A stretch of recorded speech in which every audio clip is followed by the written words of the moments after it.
J'organise la compétition d'une façon loyale et transparente. Sénégalais yi tànn ku leen neex.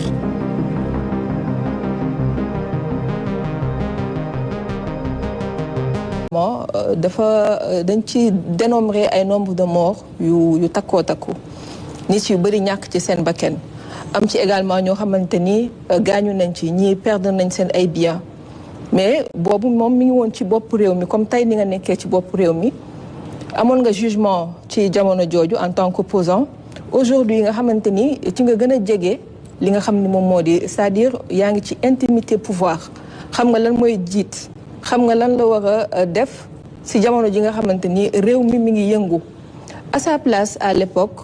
jan xeetu décision nga doon jël surtout ci wàllum justice boo nekkoon ci place am si jamono ji nga xamante ni dëkk bi yëngu woon na ba tey ñu voté loi boo xamante ni daanaka dafay delluwaat ci loolu nga xam ni ça a touché toute la mémoire collective. mais su ma nekkoon ci place am dëkk bi di yëngu parce que dama ut faagaagal kenn koo xam ne mu ngi dox pour jël nguur damay jàpp ne bu jëlee nguur askan wi ko bëgg a jox nguur. J'organise la compétition d'une façon loyale et transparente. Sénégalais yi tànn ku leen neex malgré lu ñu def yëpp. mais jógeewul foofu rek baal ma président dafa jógee depuis mars 2021. mars 2021 loolu du woon contexte politique mais plutôt. attention l'actuel premier ministre qui a été accusé.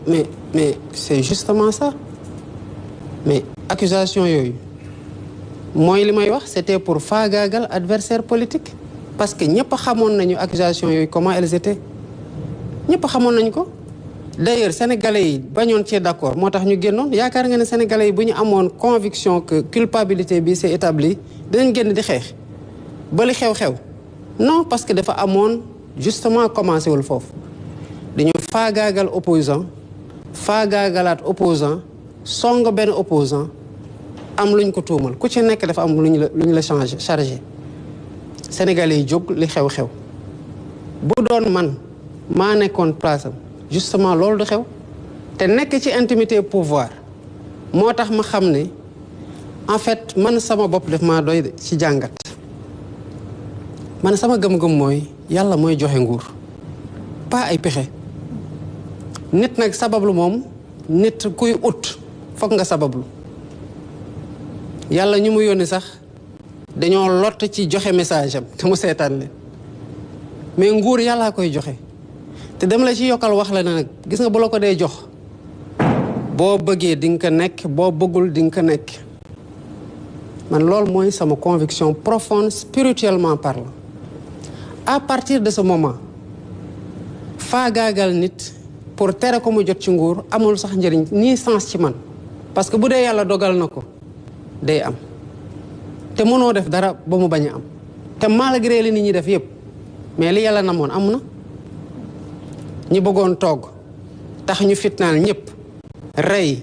désacraliser tout déprotéger tout ñu nekk dans une situation où des éléments en gourdin défilent aux côtés des forces de l'ordre qui sont censées assurer l'ordre ñu di leen xool nii yor ay fusil à pompe di tirer ci ay kii ñii yor ay kalachnikov yor ay numéro 9 ak yu kenn xamul loolu yëpp xew fi loolu yëpp xew na fi mais malgré tout est-ce que ñi doon def yooyu yëpp demuñu bi sénégalais yi bu leen fi sénégalais yi bëggatu leen yóbbul nañu leen donc loolu yëpp yi xewoon avant lu mu doon ñàkk la ñu bàyyi sénégalais yi ñu tànn sachant que sénégalais yi sax mënuñoo tànn lu génn ci volonté wu yàlla moo tax ma ne la bu doon man du ma nekk ci période émeute am na maa ngi ci intimité nguur ñu ngi en temps de paix j'ai la majorité à l'Assemblée je peux faire passer ce que je veux en termes de réforme tant que le camp de Pastef mi nekk majoritaire moom mooy soutenir mais malgré tout man maa def ay termes de référence ne kaay leen ñu waxtaanee lépp ci système politique bi yépp ban organe moo koy tëgg naka la ñuy voter lan mooy nekk ci code électoral bi lan mooy nekk ci leneen ak leneen ak leneen le statut de l'opposition et de son chef tout naka la ñuy constituer parti politique je n'ai pas de sujet tabou sur la question et mieux je dis aux autres bu dee dafa am lu ñu war a waxtaanee te xalaatuma ko ci terme de référence yi yokk leen ko lan moo tax may def loolu parce que j'ai tiré les leçons de man li ma fekke xam ne jàmm loo ko jëndee di nga dem uti jiwaat ko xam ne que développement mënul am dans un environnement de tension et d'instabilité nekk ci intimité nguur am responsabilité wu assurer la sérénité la sécurité la stabilité et la paix sociale justement loolu moo tax may woote dialogue en temps de paix je l'ai encore dit balaa dara di xew les dialogues ne doivent pas servir à corriger des choses qu'on aurait pu anticiper en termes de conflit parce que après tout le mal est déjà fait ñi gaañu dootuñ ñëwaat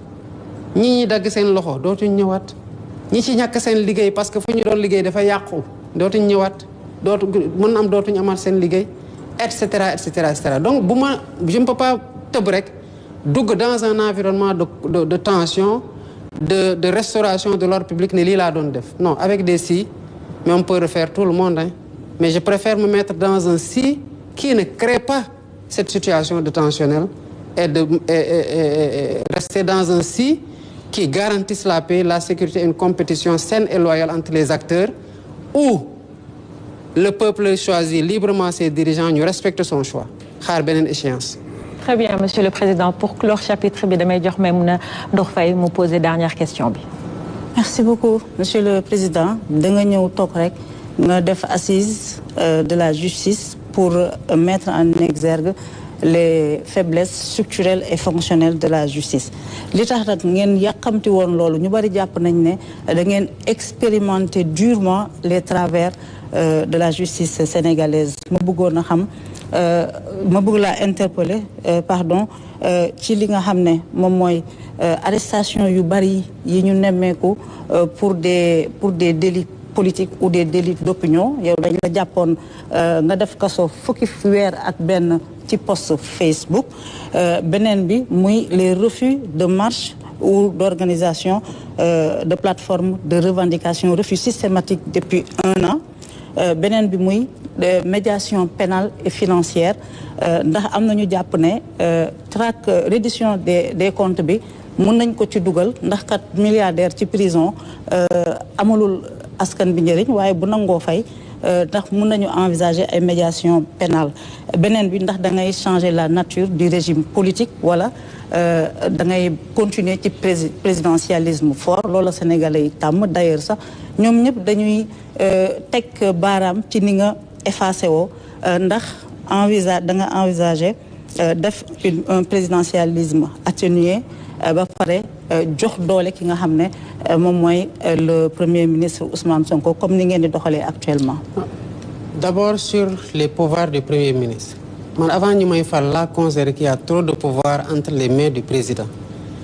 tey bi ma nekkee président xëy na mënoon naa nekk dans un accaparement de pouvoir en disant que il faut que j'ai plus de pouvoir que j'ai plus de pouvoir je ne suis pas et je veux pas être ce type de président man bëgguma ko dama jàpp ne kenn nit doyul ci defar réew et que dans un gouvernement dans un régime c'est une solidarité une collégialité et une responsabilité commune et partagée certes peut-être différenciée parce que niveau yi bokkul bi ma génnee kaso laa ne je crois à une répartition plus équilibrée des pouvoirs au sein de l'exécutif et entre les autres pouvoirs génnuma ci maintenant mënuma à un moment où on a un draft sorti d'un comité qui fait environ 10 personnes ma ne lii mooy am des choses sont sorties des assises c'est ce qu'on cherche à matérialiser changement régime dégguma ko ci conclusion assises yi ci liñ ma restituer ak li ma lire ci synthèse bi kon nekkuma dine damay changer régime changer ma régime je ne suis pas dans ça je suis dans la concrétisation des consensus des assises assises yi ñooy sama boussole instant yi ni lépp lu ciy consensus dama jàpp ne fii la Sénégalais yi bëgg may jëme leen foofu laa leen di yóbbu lu ci nekkul consensus on marque le pas et on continue à évaluer xool ndax yeneen piste d'amélioration yi dina permettre que taare ñuy ragal deñ donc nekkuma ci logique au changement de régime parce que assises yi génnewuñ ko sur le renforcement des pouvoirs du Premier ministre je suis tout à fait d'accord c'est pas lié au profil du Premier ministre. Pour ce que j'ai vécu en 1 an de pouvoir, je considère qu'un Premier ministre qui a des pouvoirs a des avantages énormes pour un président de la République. Parce que lu kenn mën ñaar ko ko dàq bu dee ñu ngi def la même chose lu kenn mën ñaar ko ko dàq. Je préfère avoir un pôle de décision sur certaines décisions que ñu mën ko jël à ce niveau-là, sachant que nous sommes alignés sur la vision. Sur toutes les questions, on est alignés. Je ne veux pas que nekk un président boo xamante ne tout me remonte. Il faut que le Premier ministre serve à quelque chose quand même. L'actuel Premier ministre ne me pose pas de problème sous ce rapport. Au contraire, lu mu yore ci pouvoir dama ko xeeb. Est-ce que Sénégalais yi mën nañu ko xamee noonu? Et que je compte le renforcer parce que je veux être davantage aidé dans mes tâches pour plus d'efficacité et d'efficience. Lii méttiwul. ñu muy déranger mooy ñu mu déranger parce que da doon menacer seen régime ba jëlee leen fi alhamdulilah parce que yàq ji bëri woon na ñu ngi koy jeexal ñoo continuer nag mënuñu ko muñ parce que lan moo tax dafa këpp seen yelwaan. Donc je ne m'attends pas à ce qu'il l'aime ni qu'il m'aime d'ailleurs parce que je ne m'efface pas. Je ne m'efface pas, c'est que je n'embrasse pas trop. Parce que qui trop embrasse mal étreint. Je veux plus d'efficacité. Moo tax ñu bëri ci ministre yi day ñëw naan ma wéy inauguration président kii j'ai dit non. Il faut que les ministres retrouver seen stature de ministre dem def yeneen inauguration bi ko mu am valeur.